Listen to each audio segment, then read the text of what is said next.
All right, this is our Unit 2 linear applications project, all about cryptography. It'll be presented by Alexi, Rafi, and myself. Next slide, please. A little bit about the history of cryptography. It's been used for thousands of years to protect information, starting with simple substitution ciphers in ancient Greece and Rome. And then in the late 1900s, or just throughout the 1900s, cryptography became much more mathematical, especially during World War II, with code breaking machines like Enigma being created. If you've ever seen the movie The Imitation Game, I think it does a really good job at um, kind of setting the scene for how this technology was invented. And it's really entertaining as well. If you haven't watched it, I really recommend. It's very interesting, and I think you'd like it a lot. Um, Modern cryptography uses linear algebra, matrices, and inverses to encrypt and decrypt messages securely. And matrix based cryptography became popular because it's fast for computers, difficult to break without the inverse matrix.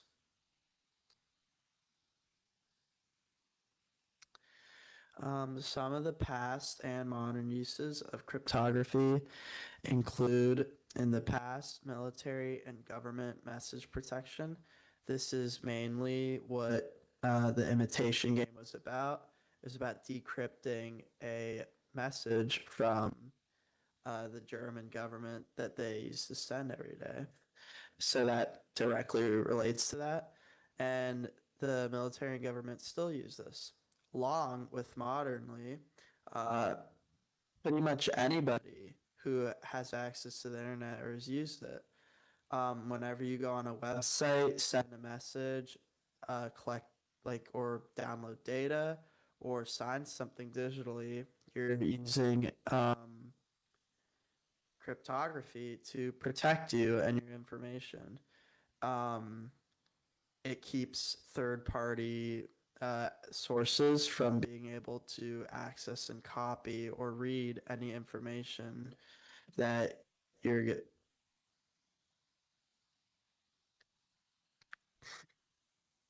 um, any information that you give out.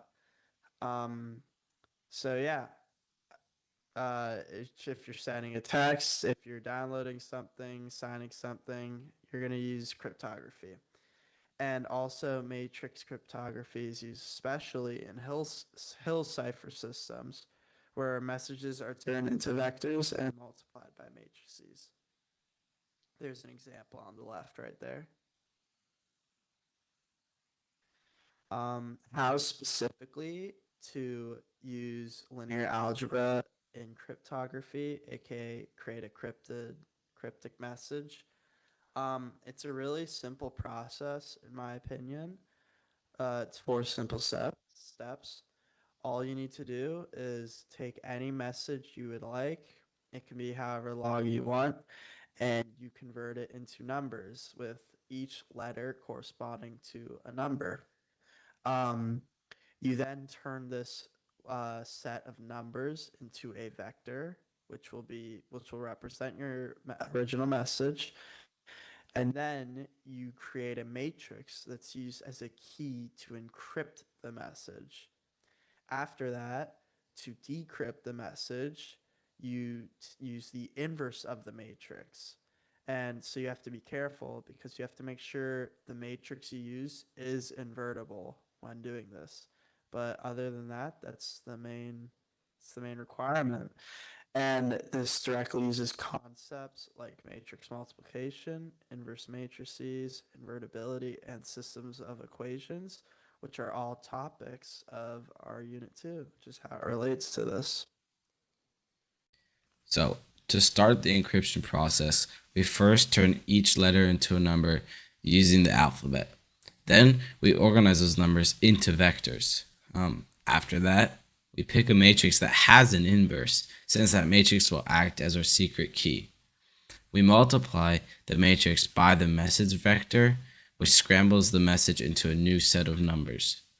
To decode it later, we use the inverse of that same matrix to reverse the process. Alright, so now I'm going to show you the first example. In this example, we're going to be sending the message hi. So we'll set h equal to 8 and I equal to 9. And then we'll create our vector, which will be a9. Then we'll take any invertible matrix, and then the one I just have written down is 1, 3, 2, 5. And the way we know that this is invertible is because the columns are linearly independent.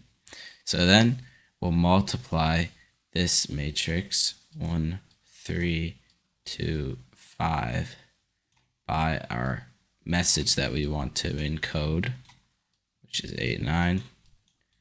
And then that turns it into the secret message 2669. And this really has no meaning, but this is what has the meaning, and then the receiver will know of this matrix. All right, so this is our second example where we'll start with the secret message and then we'll act as if we're the receiver. So since we know that our matrix is this 1, 3, 2, 5, what we'll do is we'll determine what is the inverse of that matrix so that we can then find out what the secret message actually is. And then the inverse of our matrix is this.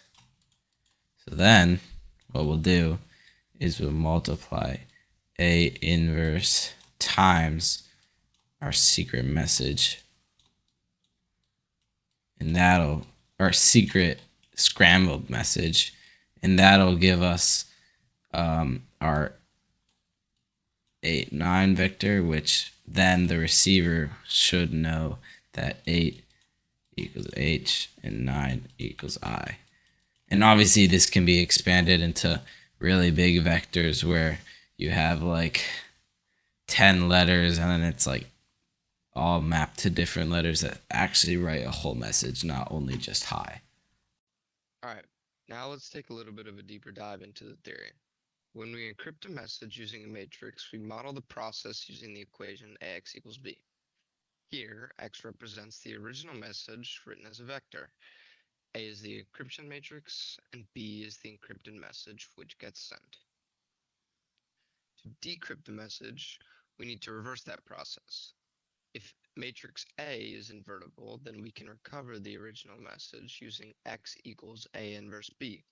However, the key point is that this only works if the matrix is invertible. If it isn't, the original message cannot be recovered. This connects directly to important topics which we learned in our class, like the invertible matrix theorem and ideas of one-to-one and onto transformations. Even though matrix-based cryptography is a great way to understand how linear algebra can secure information, it obviously comes with limitations. First, as we mentioned, if the encryption matrix isn't invertible, the message is permanently lost. Another issue is that matrix cryptography on its own isn't quite strong enough for for modern cybersecurity standards. Computers today are powerful enough to break simple linear systems fairly quickly if they're not designed carefully. Large matrices can improve security, but they also require much more computing power to encrypt and decrypt messages. And finally, real-world cryptography uses far more than just matrices. It relies heavily on number theory, arithmetic, and very advanced algorithms. So, while this method is great for learning, it's not generally sufficient for its own real-world protection. To wrap up, linear algebra provides a powerful framework for understanding how messages can be encrypted and decrypted using matrices.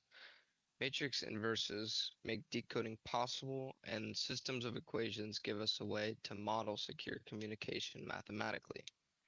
Overall, this project shows us how abstract mathematical ideas, such as the ones which we've learned in class, can be used in real-world applications such as data protection and cryptography.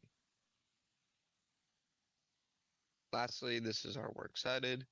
We primarily used the textbook, but we also used easy to find sources online, which were very helpful. Thank you. Thank you. Have a nice Thank you. Thanksgiving break.